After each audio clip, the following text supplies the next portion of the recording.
Okay, I included both chapter 7 and 13 in this week. Chapter 13 was going to be for next week, but I thought they really went hand in hand, and so I included them both. We'll talk about both of them in this lecture. This specific lecture is going to be on the comprehensive model of death anxiety applied to grief and loss, or just the comprehensive model of grief and loss, and specifically regret therapy. Adrian Tomer and I developed this model, and I've had a lot of success with it, both in individual counseling and group grief and loss counseling. This particular image is from chapter 17. I posted it the first week, and you can access it, or you could just look at this one as I talk about it. I thought it'd be better to talk about this model looking at the diagram rather than going through notes or a chapter that you can print if you want. So it moves from left to right, and we've talked about all of the different things that people could experience that lead to complicated grieving. The one thing that Adrian and I felt was probably a constant was some form of regret. So let's look at the event first on the left. And the event is the loss. So remember, it's either loss of self, if we're experiencing something that is life-threatening, a terminal illness, being extremely elderly, whatever it might be, being in a life-threatening situation. That is loss of self. That is death anxiety. Loss of other is grief. And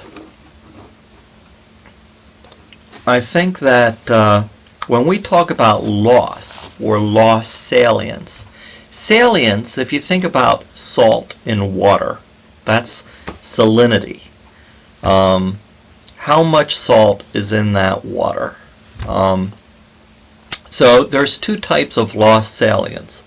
One type is qualitative, and that means that somebody has died that is very close to us emotionally. A member of the family, a close friend, loved pet, but somebody very significant to us. So might only be just one person, qualitatively. The second type is quantitative salience, and that means experiencing a number of losses. Now, they might not have the same significance on an individual level as the qualitative salience. However, when people experience many losses, people who might be relatives, distant friends, co-workers, perhaps a natural disaster, perhaps a national disaster like 9/11. All of those combined increase our loss salience. So both the importance of an individual loss qualitatively increases loss salience. The number of losses increases loss salience. If you combine those two things, if you have a number of qualitative significant losses, then that is or could be quite devastating.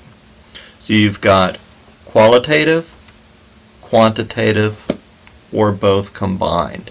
The higher the loss salience, the higher the grief response, the more grief we experience. Let's look at the second section, belief systems. we have a lot of different coping mechanisms, some healthy, some not. If we look at cultural self-beliefs, we begin to examine our own self, meaning, am I a good person? How can I cope with this loss personally? Do I have a personal belief system that helps to comfort me? All of those things.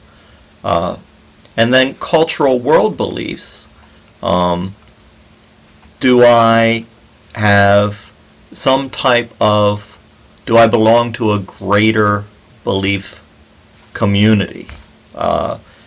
Could be Unitarian, could be Christian, Muslim, Jewish, whatever it might be. It might be cultural beliefs such as societal beliefs.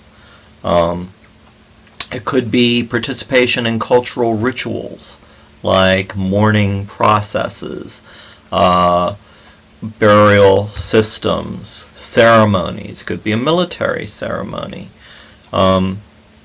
So all of those things, both on a community cultural level and on a personal level, contribute to how we cope and process the grief and loss, the loss of this individual or many individuals.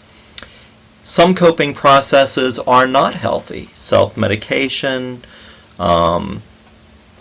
Freudian defense mechanisms, all kinds of things, repression, suppression, projection. All of these impact meaning and regret. We have three types of regrets. The first two are past related. So, past related regrets have to do with past related regrets focus on two types of regrets. Regrets of committance and regrets of omittance.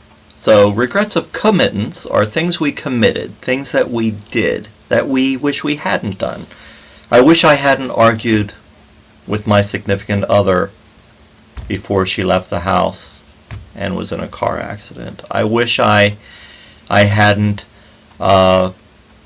taken advantage of somebody in business and then they passed away. Whatever it might be. I wish we hadn't gotten a divorce. I wish, whatever it might be, something that we did we wish we hadn't done. Second type is a regret of omittance, something that we omitted, something we did not do that we wish we had done. I wish I had said I loved you more. I wish I had spent more time with you. I wish we had taken time off work and gone on that vacation together, whatever it might be. The third type of regret is a future-related regret.